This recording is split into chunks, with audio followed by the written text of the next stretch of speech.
Hey, what's up, guys? Lee here again. So, my topics today start with topic number one, which is Xbox One. Let's talk about things I like first, alright? I like snapping. I like that you can be watching Netflix and playing a game, you can watch TV, you could Skype, whatever, in the box. I like that while you're doing some other stuff. Great, alright? I like that. Next thing, I like the dashboard. I heard a lot of people, they're like, oh man, the dashboard. Maybe because I'm used to like Windows 8 and stuff. I don't mind it. It's not, I don't know, it's similar to the other one. I like following and followers. I like that you can do that without having to actually friend someone. I don't know if there's a limit, didn't check. I like the game's DVR. I like that you can record like 30 seconds. Xbox record that, it'll record that. I like that you can have the studio up and record things, I think up to 5 minutes, and then you can actually do some editing on there. It's not the best, but I like that function. And also, I like the Connect speech. I like telling my Xbox to turn on. I like telling it to turn off. I like being able to talk to it. I think the vocals or the vocal recognition is definitely a lot better than it was on the Xbox 360. I can dig that. Dislikes now. Start with snapping. I know I said I liked snapping, but I also dislike some snapping because you can't snap achievements, which is annoying. And I'll get more to the achievements later.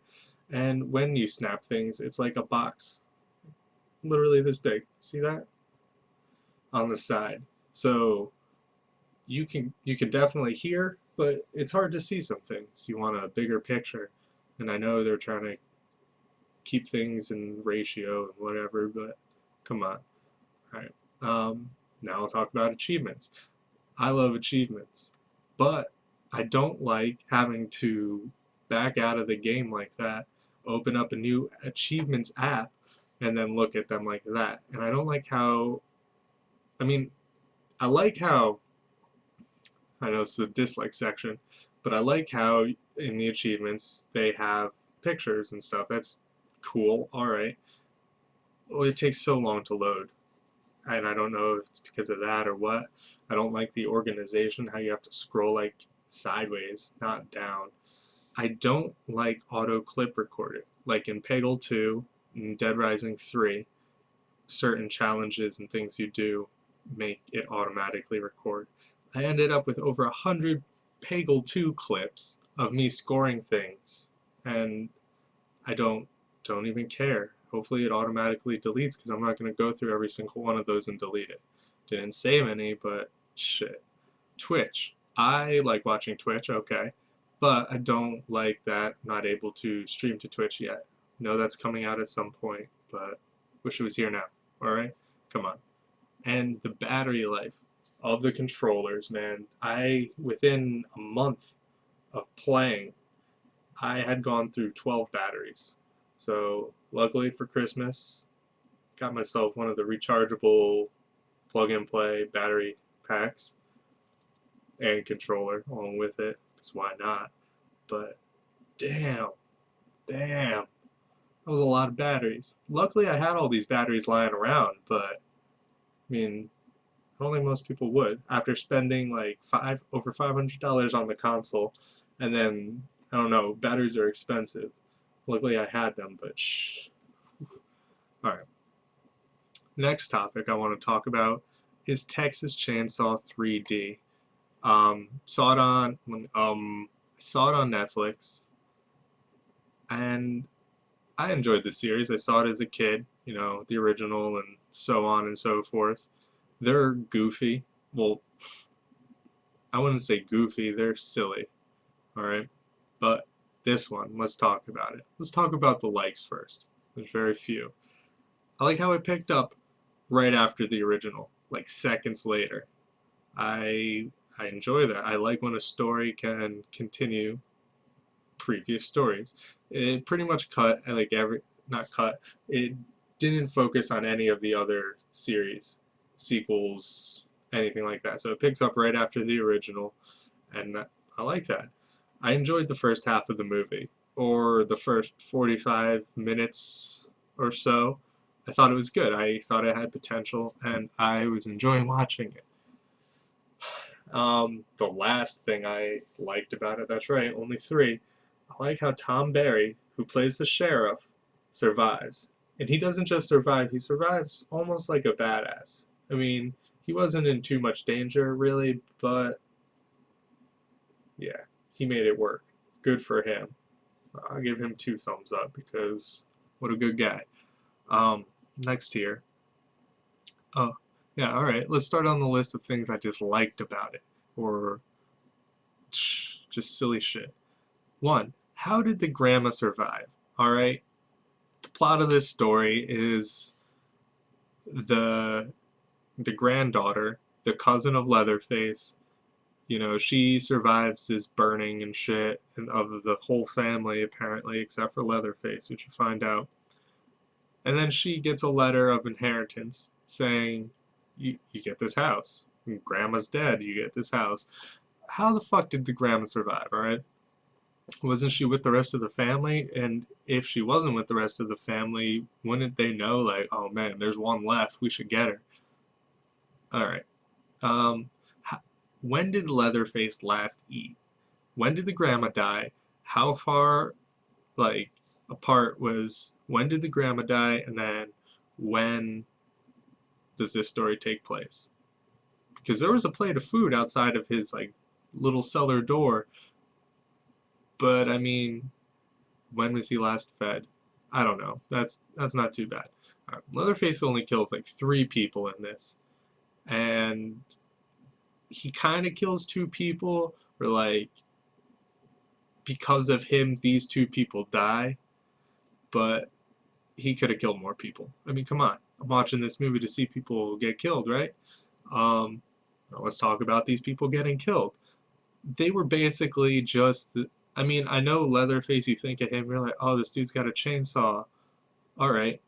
But, I mean, you can kill people with more than just a chainsaw. He basically, like, the kills from the original were like a hammer, a chainsaw, I don't know, a meat hook? Yeah, meat hook. I guess she died there. Maybe she didn't. So, like, 3, 4 different things. In this one, oh, there was a freezer in the first one as well. In this one, there was a girl in a freezer again, still alive. This time, a cop killed her. There was another meat hook, like 2 or 3 incidences with a meat hook in this. Chainsaw, obviously, because, he's got to have his chainsaw floating around. Hammer, yeah, there was more hammers to the head, or at least like a meat cleaver to the head, hammerish. So basically, one person died like differently than the first movie. Out of all the people that died, one person got killed in like a car accident, which is just like, why? What's the point of putting that in there? Why? Another thing. All right, different topic here. Why is the house still standing? How did she inherit this house? Why did the sheriff and the townspeople not burn this house to the ground if they knew it was part of the family and whatnot like that? Why is that still there? Why did she get it? And fucking all of her friends, I think her name was Heather, all of her friends died within the first like hour, 50 minutes to an hour or so, pretty much. And then it's just ridiculous from that point out. She somehow befriends Leatherface, finds out that they're family, and, kind of help each other out. What happened to the sheriff's son?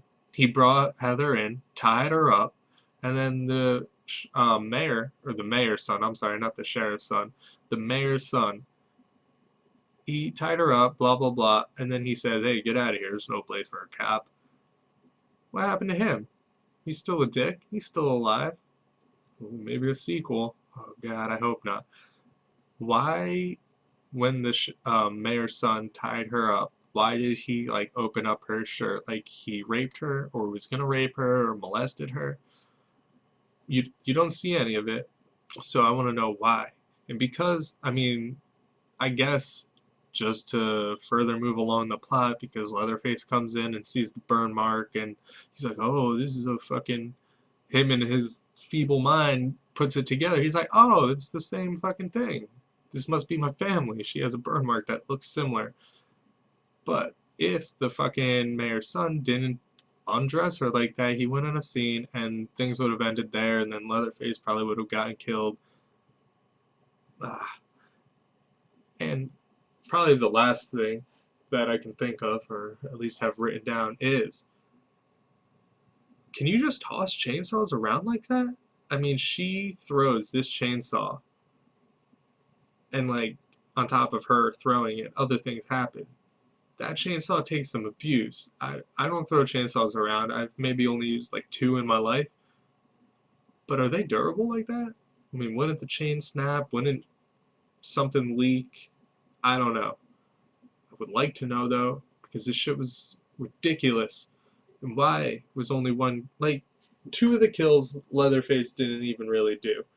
He slashed some tires with his chainsaw. He fucking chainsawed a car, and then the car flipped, ended up killing a guy. So, like, unintentionally, he killed someone. I mean, I know he wants to kill them, but, like, I don't think he was like, I'm thinking about this. I'm going to chainsaw that tire, and then these kids are going to flip. No. And then, in the end, he doesn't even really get the final kill.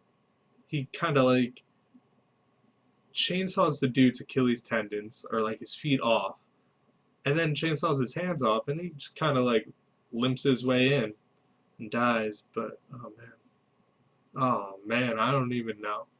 If you guys have seen this movie, what the fuck do you think about it? And Xbox One, I like it. I'm not gonna say I don't like it, because I do. But also I haven't tried PlayStation 4. And that actually looks decent, especially for the price. But things will eventually get there, and we will see. So I think I will now say, warning, spoilers. And, bleh.